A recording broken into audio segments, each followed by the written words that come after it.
ಕೆಲವು ರಹಸ್ಯಗಳು ಮನುಷ್ಯನ ಬುದ್ಧಿವಂತಿಕೆಗೆ ಸವಾಲು ಹಾಕುತ್ತವೆ. ಇನ್ನು ಕೆಲವು ರಹಸ್ಯಗಳು ಮನುಷ್ಯನ ದುರಾಸೆ ಎಷ್ಟು ಭೀಕರವಾಗಿರುತ್ತೆ ಅನ್ನೋದನ್ನ ನೆನಪಿಸುತ್ತವೆ. ಬರೋಬ್ಬರಿ 800 ಕೋಟಿ ರೂಪಾಯಿ ಕೇವಲ 20 ನಿಮಿಷಗಳಲ್ಲಿ 15 ಜನ ಸೇರಿ ಮಾಡಿದ ಆ ದರೋಡೆ ಅಂದು ಇಡೀ ಜಗತ್ತನ್ನೇ ಸ್ತಬ್ಧಗೊಳಿಸಿತ್ತು. ಗೆದ್ದೆವು ಅಂದುಕೊಂಡ ಆ 15 ಜನರಿಗೆ ಮುಂದೆ ಕಾದಿದ್ದ ವಿಧಿಯ ಆಟವೇ ಬೇರೆ ಇತ್ತು. ಆ ಹಣ ಅವರಿಗೆ ಅರಮನೆಯನ್ನಲ್ಲ, ಬದಲಾಗಿ ನರಕದ ಹಾದಿಯನ್ನ ತೋರಿಸಿತ್ತು. ಮನುಷ್ಯನ ಅತಿಯಾದ ಹಂಬಲ ಹೇಗೆ ಮನುಷ್ಯನನ್ನ ಸರ್ವನಾಶ ಮಾಡುತ್ತೆ ಅನ್ನೋದಕ್ಕೆ ಈ ಇತಿಹಾಸವೇ ಸಾಕ್ಷಿ. ಹಾಗಾದ್ರೆ ಆ ರಾತ್ರಿ ಹಳಿಗಳ ಮೇಲೆ ನಿಜಕ್ಕೂ ನಡೆದಿದ್ದೇನು? ಆ ಹಣ ಯಾರಿಗೆ ಸಿಕ್ತು? ಆ 15 ಜನರ ಕೊನೆಯ ದಿನಗಳು ಹೇಗಿದ್ವು? ಇವತ್ತಿನ ಈ ವಿಡಿಯೋದಲ್ಲಿ ಬ್ರಿಟಿಷ್ ಸಾಮ್ರಾಜ್ಯವನ್ನೇ ನಡುಗಿಸಿದ ಆ ಶತಮಾನದ ಮಹಾದರೋಡೆ ಕಥೆಯನ್ನ ಎಳೆ ಎಳೆಯಾಗಿ ನಿಮ್ಮ ಮುಂದೆ ಬಿಚ್ಚಿಡೋ ಪ್ರಯತ್ನ ಮಾಡ್ತೇನೆ.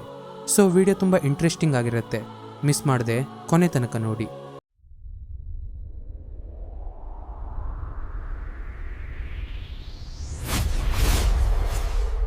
ಅದು 1963 ಆಗಸ್ಟ್ 8. ಇಂಗ್ಲೆಂಡ್ ದೇಶದಲ್ಲಿ ಇಂದಿನಂತೆ ಡಿಜಿಟಲ್ ವ್ಯವಸ್ಥೆ ಇರಲಿಲ್ಲ. ಇವತ್ತು ನಾವು 1 ನಿಮಿಷದಲ್ಲಿ ಲಕ್ಷಾಂತರ ರೂಪಾಯಿಗಳನ್ನ ಫೋನ್ ಮೂಲಕ ವರ್ಗಾವಣೆ ಮಾಡ್ತೀವಿ. ಆದರೆ ಅಂದು ದೊಡ್ಡ ಮಟ್ಟದ ನಗದು ಹಣವನ್ನ ಒಂದು ನಗರದಿಂದ ಇನ್ನೊಂದು ನಗರಕ್ಕೆ ಸಾಗಿಸಲು ಬ್ರಿಟಿಷ್ ಸರ್ಕಾರ ಅವಲಂಬಿಸಿದ್ದು ಕೇವಲ ರೈಲುಗಳನ್ನ ಮಾತ್ರ. ಗ್ಲಾಸ್ಗೋದಿಂದ ಲಂಡನ್ಗೆ ಹೊರಡುವ ಆ ವಿಶೇಷ ಅಂಚೆ ರೈಲು ಕೇವಲ ಕಾಗದದ ಪತ್ರಗಳನ್ನ ಹೊತ್ತೊಯ್ತಾ ಇರಲಿಲ್ಲ. ಅದರೊಳಗೆ ಇಂಗ್ಲೆಂಡ್ನ ಎಲ್ಲ ಪ್ರಮುಖ ಬ್ಯಾಂಕ್ಗಳ ಹಳೆಯ ಮತ್ತು ಚಲಾವಣೆಯಲ್ಲಿದ್ದ ನೋಟುಗಳ ದೊಡ್ಡ ರಾಶಿಯೇ ಇತ್ತು. ಬ್ರಿಟಿಷ್ ಸರ್ಕಾರಕ್ಕೆ ಈ ರೈಲಿನ ಮೇಲೆ ಅತಿಯಾದ ನಂಬಿಕೆ ಇತ್ತು. ರಾಯಲ್ ಮೇಲ್ ಅನ್ನೋ ಈ ವ್ಯವಸ್ಥೆ ಅತ್ಯಂತ ಸುರಕ್ಷಿತ ಅಂತ ಅವರು ಭಾವಿಸಿದ್ರು. ಆದರೆ ಅವರಿಗೆ ಗೊತ್ತಿರಲಿಲ್ಲ, ಅದೇ ದೇಶದ ಭೂಗತ ಲೋಕದ 15 ಜನರ ಒಂದು ತಂಡ ಈ ರೈಲಿನ ಮೇಲೆ ಕಣ್ಣಿಟ್ಟಿತ್ತು ಅಂತ. ಈ ಹಣದ ರಹಸ್ಯ ಮಾಹಿತಿ ಎಲ್ಲರಿಗೂ ಗೊತ್ತಿರಲಿಲ್ಲ. ಆದರೆ ಈ ತಂಡದ ನಾಯಕ ಬ್ರೂಸ್ ರೆನಾಲ್ಡ್ಸ್ ಎಂಬ ವ್ಯಕ್ತಿ ಇದನ್ನ ಪತ್ತೆ ಹಚ್ಚುತ್ತಾನೆ. ಬ್ರೂಸ್ ಒಬ್ಬ ಸಾಮಾನ್ಯ ಅಪರಾಧಿಯಾಗಿರಲಿಲ್ಲ, ಬದಲಾಗಿ ಒಬ್ಬ ಅದ್ಭುತ ಮಾಸ್ಟರ್ ಮೈಂಡ್ ಆಗಿದ್ದ. ಅವನು ಈ ದರೋಡೆಗಾಗಿ ಸರಿಸುಮಾರು 1 ವರ್ಷದಿಂದ ಅತ್ಯಂತ ವ್ಯವಸ್ಥಿತವಾದ ತಯಾರಿಯನ್ನು ನಡೆಸಿದ್ದ. ಅವನ ಜೊತೆಗೆ ರೋನಿ ಬಿಗ್ಸ್, ಬಸ್ಟರ್ ಎಡ್ವರ್ಡ್ಸ್ನಂತಹ ಘಟಾನುಘಟಿಗಳಿದ್ರು. ಅವರು ಕೇವಲ ಕಳ್ಳರಲ್ಲ, ಅವರು ಆ ಕಾಲದ ಕ್ರಿಮಿನಲ್ ಲೋಕದ ಇಂಜಿನಿಯರ್ಗಳಾಗಿದ್ರು. ದರೋಡೆಕೋರರ ಮುಂದೆ ಇದ್ದ ಮೊದಲ ಸವಾಲು ಅಂದ್ರೆ ಚಲಿಸ್ತಾ ಇರೋ ರೈಲನ್ನ ನಿಲ್ಲಿಸೋದು ಹೇಗೆ ಅಂತ. ರೈಲನ್ನ ಅಡ್ಡಗಟ್ಟೋಕೆ ಬಾಂಬ್ ಇಟ್ಟರೆ ರೈಲು ಹಳಿ ತಪ್ಪಬಹುದು, ಹಣ ನಾಶವಾಗಬಹುದು. ಹಾಗಾಗಿ ಅವರು ತಾಂತ್ರಿಕ ಹಾದಿಯನ್ನ ಹಿಡಿದಿದ್ರು. ರೈಲ್ವೆ ಸಿಗ್ನಲಿಂಗ್ ವ್ಯವಸ್ಥೆಯನ್ನ ಹೇಗೆ ಹ್ಯಾಕ್ ಮಾಡೋದು ಅನ್ನೋದನ್ನ ತಿಂಗಳುಗಟ್ಟಲೆ ಕಲಿತಿದ್ರು. ಚಲಿಸುವ ರೈಲನ್ನು ನಿಲ್ಲಿಸಬೇಕಾದ್ರೆ ಸಿಗ್ನಲ್ ಕೆಂಪು ಮಾಡಲೇಬೇಕು ಎಂದು ಅವರಿಗೆ ಗೊತ್ತಿತ್ತು. ಅದಕ್ಕಾಗಿ ಅವರು ಬಳಸಿದ್ದು ಕೇವಲ ಗ್ಲೌಸ್ ಮತ್ತು ಬ್ಯಾಟರಿಗಳನ್ನ.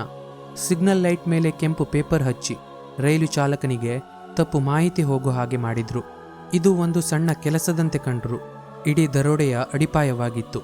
ಜನಸಾಮಾನ್ಯರಿಗೆ ಗೊತ್ತಿಲ್ಲದ ಅನೇಕ ತಾಂತ್ರಿಕ ಸಂಗತಿಗಳನ್ನ ಅವರು ಕರಗತ ಮಾಡಿಕೊಂಡಿದ್ರು. ಹಳಿಗಳ ಮೇಲೆ ಅಂದು ಆ 15 ಜನ ಸೃಷ್ಟಿಸಿದ ಮಾಯಾಜಾಲ ಯಾರಿಗೂ ಅರ್ಥ ಆಗ್ತಿರಲಿಲ್ಲ. ಸಮಯ ಬೆಳಗಿನ ಜಾವ 3 ಗಂಟೆ.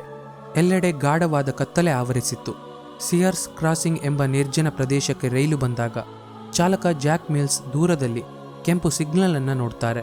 ಆದರೆ ಅವರಿಗೆ ಗೊತ್ತಿರಲಿಲ್ಲ ಅದು ಸಾವಿನ ಸಂಕೇತ ಅಂತ. ಯಾವುದೋ ತಾಂತ್ರಿಕ ದೋಷವಿರಬಹುದು ಅಂತ ಅವರು ನಿಯಮದಂತೆ ರೈಲನ್ನು ನಿಲ್ಲಿಸ್ತಾರೆ. ಅವರ ಸಹಾಯಕ ಡೇವಿಡ್ ವಿಟ್ಟಿ ಕೆಳಗಿಳಿದು ಹತ್ತಿರದ ರೈಲ್ವೆ ಫೋನ್ ಕಂಬದ ಮೂಲಕ ಕಂಟ್ರೋಲ್ ರೂಮ್ಗೆ ಕರೆ ಮಾಡಲು ಹೋಗ್ತಾರೆ. ಆದರೆ ಆ ಫೋನ್ ವೈರ್ ಅನ್ನ ಮೊದಲೇ ಕತ್ತರಿಸಲಾಗಿತ್ತು. ಅಷ್ಟರಲ್ಲಿ ಕತ್ತಲೆಯಿಂದ ಹೊರಬಂದ ಮುಖವಾಡ ಧರಿಸಿದ ಅಪರಾಧಿಗಳು ಡೇವಿಡ್ನನ್ನ ಹಿಡಿದು ಸೇತುವೆ ಕೆಳಗೆ ತಳ್ಳಿಬಿಡ್ತಾರೆ. ಇತ್ತ ರೈಲಿನ ಇಂಜಿನ್ ಒಳಗೆ ನುಗ್ಗಿದ ದರೋಡೆಕೋರರು ಚಾಲಕ ಜಾಕ್ ಮಿಲ್ಸ್ ಮೇಲೆ ಕ್ರೂರವಾಗಿ ಹಲ್ಲೆ ಮಾಡ್ತಾರೆ. ದರೋಡೆಕೋರರಿಗೆ ರೈಲನ್ನ ಮುಂದೆ ಚಲಿಸಲು ಬರದೇ ಇರೋ ಕಾರಣ ಗಾಯಗೊಂಡಿದ್ದ ಜಾಕ್ನನ್ನೇ ಬೆದರಿಸಿ ರೈಲನ್ನ ಸ್ವಲ್ಪ ದೂರದ ಬ್ರೇಡ್ಗೋ ಸೇತುವೆವರೆಗೆ ಚಲಿಸುವಂತೆ ಮಾಡ್ತಾರೆ. ಇನ್ನು ತಂಡದ ಸದಸ್ಯರು ಹಣವಿರುವ ಬೋಗಿಯ ಬಾಗಿಲನ್ನ ಕೊಡಲಿಗಳಿಂದ ಅತ್ಯಂತ ವೇಗವಾಗಿ ಒಡೆದು ಒಳಗೆ ನುಗ್ತಾರೆ. ಅಲ್ಲಿ ಕೇವಲ 2 ಕಾವಲುಗಾರರಿದ್ರು ಮತ್ತು ಅವರ ಬಳಿ ಯಾವುದೇ ಪ್ರಬಲ ಆಯುಧಗಳಿರಲಿಲ್ಲ. ಕೇವಲ 20 ನಿಮಿಷಗಳಲ್ಲಿ 120 ಬ್ಯಾಗ್ಗಳನ್ನ ಟ್ರಕ್ಗೆ ಸಾಗಿಸ್ತಾರೆ. ಆ ಬ್ಯಾಗ್ಗಳಲ್ಲಿ ಸರಿಸುಮಾರು 2.6 ಮಿಲಿಯನ್ ಪೌಂಡ್ ಹಣವಿತ್ತು. ಅಂದ್ರೆ ಇಂದಿನ ಭಾರತೀಯ ರೂಪಾಯಿಯ ಮೌಲ್ಯದಲ್ಲಿ ಅದು 800 ಕೋಟಿಗೂ ಅಧಿಕ. ಅಷ್ಟು ದೊಡ್ಡ ಮಟ್ಟದ ಹಣವನ್ನ ದೋಚಿದ ನಂತರ ಅವರು ಕ್ಷಣ ಮಾತ್ರದಲ್ಲಿ ಅಲ್ಲಿಂದ ಪರಾರಿಯಾಗ್ತಾರೆ. ರೈಲಿನ ಹಿಂಭಾಗದ ಬೋಗಿಗಳಲ್ಲಿ 70ಕ್ಕೂ ಹೆಚ್ಚು ಅಂಚೆ ಇಲಾಖೆಯ ನೌಕರರು ತಮ್ಮ ಕೆಲಸದಲ್ಲಿ ನಿರತರಾಗಿದ್ದರು. ಮುಂದೆ ಇಂಜಿನ್ ಬಳಿ ಇಷ್ಟೆಲ್ಲ ರಕ್ತಪಾತ ನಡೆದ ಸುಳಿವು ಕೂಡ ಅವರಿಗೆ ಇರಲಿಲ್ಲ. ದರೋಡೆಕೋರರು ಅಡಗಿಕೊಳ್ಳಲು ರೈಲ್ವೆ ಹಳಿಗಳಿಂದ 45 ಕಿಲೋಮೀಟರ್ ದೂರದಲ್ಲಿದ್ದ ಲೀದರ್ಸ್ ಲೇಡ್ ಫಾರ್ಮ್ ಎಂಬ ಹಳೆಯ ಫಾರ್ಮ್ ಹೌಸ್ ಅನ್ನ ಮೊದಲೇ ಆಯ್ಕೆ ಮಾಡಿಕೊಂಡಿದ್ರು. ದರೋಡೆಕೋರರು ಎಷ್ಟೇ ಜಾಣರಾಗಿದ್ರು, ಅವರು ಮಾಡಿದ ಒಂದು ಸಣ್ಣ ತಪ್ಪು ಅವರಿಗೆ ದೊಡ್ಡ ಮುಳುವಾಗಿ ಬಿಟ್ಟಿತ್ತು. ಮನುಷ್ಯ ಅಹಂಕಾರದಿಂದ ತಾನು ಎಲ್ಲವನ್ನೂ ಗೆದ್ದೆ ಅಂದುಕೊಳ್ತಾನೆ, ಆದರೆ ಪ್ರಕೃತಿ ಸಣ್ಣ ಸುಳಿವನ್ನಾದರೂ ಬಿಟ್ಟುಕೊಡುತ್ತೆ. ಅವರು ಫಾರ್ಮ್ ಹೌಸ್ ಬಿಟ್ಟು ಹೋಗುವ ಅವಸರದಲ್ಲಿ ಅಲ್ಲಿ ಒಂದು ಮೊನೊಪೊಲಿ ಆಟದ ಬೋರ್ಡ್ ಅನ್ನ ಮರೆತು ಬಿಟ್ಟು ಹೋಗಿದ್ರು. ದರೋಡೆಯ ನಂತರ ಹಣ ಎಣಿಸಿ ಸುಸ್ತಾಗಿದ್ದ ಅವರು ಖುಷಿಗಾಗಿ ಆ ಮೊನೊಪೊಲಿ ಆಟವಾಡಿದ್ರು. ಆ ಬೋರ್ಡ್ ಮೇಲೆ ದರೋಡೆಕೋರರ ಬೆರಳಚ್ಚುಗಳು ಅಂದ್ರೆ ಫಿಂಗರ್ ಪ್ರಿಂಟ್ಗಳು ಸ್ಪಷ್ಟವಾಗಿ ಕಂಡು ಬಂದಿದ್ವು. ಪೊಲೀಸರ ಶತಮಾನದ ದರೋಡೆ ಅಂತ ತನಿಖೆಯನ್ನ ಅತ್ಯಂತ ತೀವ್ರಗೊಳಿಸಿದ್ರು. ಈ ಒಂದು ಸಣ್ಣ ಆಟದ ಬೋರ್ಡ್ ಪೊಲೀಸರಿಗೆ ಇಡೀ ತಂಡದ ವಿಳಾಸವನ್ನೇ ಕೊಟ್ಟಿತ್ತು. ಕೇವಲ ಕೆಲವು ವಾರಗಳಲ್ಲೇ ತಂಡದ ಹೆಚ್ಚಿನ ಸದಸ್ಯರನ್ನ ಬಂಧಿಸಲಾಯಿತು. ಬುದ್ಧಿವಂತಿಕೆಯನ್ನ ಕೆಟ್ಟ ಹಾದಿಯಲ್ಲಿ ಬಳಸಿದ್ರೆ ಕಾಲವೇ ಹೇಗೆ ಶಿಕ್ಷೆ ನೀಡುತ್ತೆ ಅನ್ನೋದಕ್ಕೆ ಇದು ಅತಿದೊಡ್ಡ ಉದಾಹರಣೆ. ಇನ್ನು ಬ್ರೂಸ್ ರೆನಾಲ್ಡ್ಸ್ ಹಲವು ವರ್ಷಗಳ ಕಾಲ ವಿದೇಶಗಳಲ್ಲಿ ತಲೆಮರೆಸಿಕೊಂಡಿದ್ರೂ ಕೊನೆಗೆ ಹಣ ಖಾಲಿಯಾದ ಮೇಲೆ ಹತಾಶೆಯಿಂದ ಇಂಗ್ಲೆಂಡ್ಗೆ ಮರಳಿ ಬಂದು ಬಂಧಿತನಾಗ್ತಾನೆ. ಆದರೆ ಈ ದರೋಡೆಯ ಅತ್ಯಂತ ಕುಖ್ಯಾತ ವ್ಯಕ್ತಿ ರೋನಿ ಬಿಗ್ಸ್. ಇವನು ಚಾಣಾಕ್ಷತನದಿಂದ ಜೈಲಿನಿಂದ ತಪ್ಪಿಸಿಕೊಂಡು ಬ್ರೆಜಿಲ್ಗೆ ಹೋಗಿ ಅಲ್ಲಿ ಸುಮಾರು 30 ವರ್ಷಗಳ ಕಾಲ ವಾಸವಿರ್ತಾನೆ.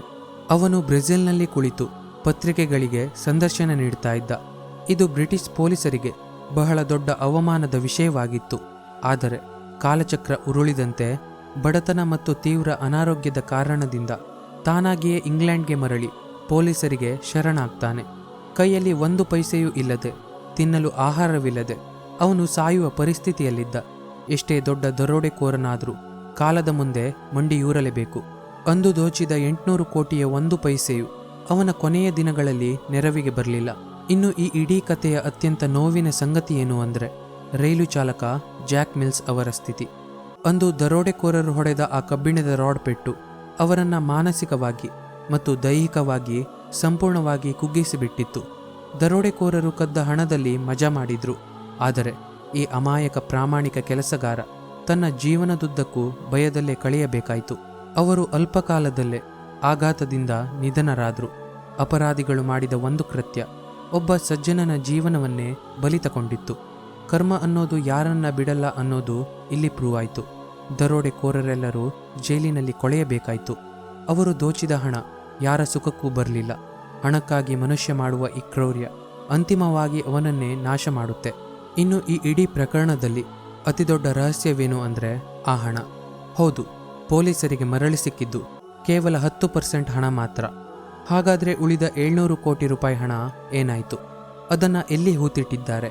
ಯಾರ ಹತ್ತಿರ ಇದೆ ಅನ್ನೋದು ಇಂದಿಗೂ ಒಂದು ದೊಡ್ಡ ಪ್ರಶ್ನೆ. ಇತಿಹಾಸದ ಈ ರಹಸ್ಯ ಇಂದಿಗೂ ಸಮಾಧಿಯೊಳಗೆ ಅಡಗಿದೆ. ಅದೆಷ್ಟೋ ಜನರು ಆ ಹಣದ ಹುಡುಕಾಟದಲ್ಲಿ ಇಂದಿಗೂ ಕಾಲ ಕಳೆಯುತ್ತಾ ಇದ್ದಾರೆ. ಆದರೆ ಆ ಹಣ ಮಾತ್ರ ಮನುಷ್ಯನ ಕೈಗೆ ಸಿಕ್ಕಿಲ್ಲ. ಇನ್ನು ಮನುಷ್ಯ ಎಷ್ಟೇ ಪಕ್ಕಾ ಪ್ಲಾನ್ ಮಾಡಿದ್ರೂ ಕಾನೂನಿನ ಉದ್ದನೆಯ ಕೈಗಳಿಂದ ತಪ್ಪಿಸಿಕೊಳ್ಳಲು ಸಾಧ್ಯವಿಲ್ಲ. ಬುದ್ಧಿವಂತಿಕೆಯನ್ನು ಕೆಟ್ಟ ಹಾದಿಯಲ್ಲಿ ಬಳಸಿದ್ರೆ ಅದರ ಅಂತ್ಯ ಯಾವಾಗಲೂ ಕರಾಳ ಮತ್ತು ದುಃಖಕರವಾಗಿರುತ್ತೆ.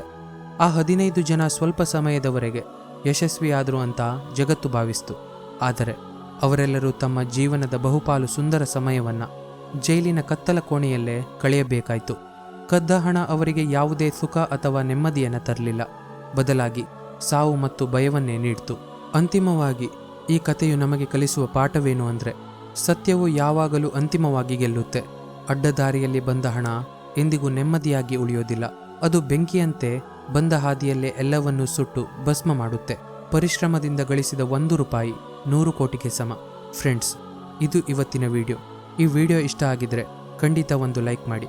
ಹಾಗೆ ಇದೇ ಥರ ಇನ್ನೂ ಹೆಚ್ಚಿನ ವಿಡಿಯೋಗಳಿಗಾಗಿ ನಮ್ಮ ಯೂಟ್ಯೂಬ್ ಚಾನಲನ್ನು ಸಬ್ಸ್ಕ್ರೈಬ್ ಮಾಡ್ಕೊಳ್ಳಿ. ಇನ್ನೊಂದು ಇಂಟ್ರೆಸ್ಟಿಂಗ್ ಇನ್ಫಾರ್ಮೇಟಿವ್ ವಿಡಿಯೋ ಜೊತೆ ನಿಮ್ಮನ್ನು ಮತ್ತೆ ಭೇಟಿಯಾಗ್ತೇನೆ. ಧನ್ಯವಾದ.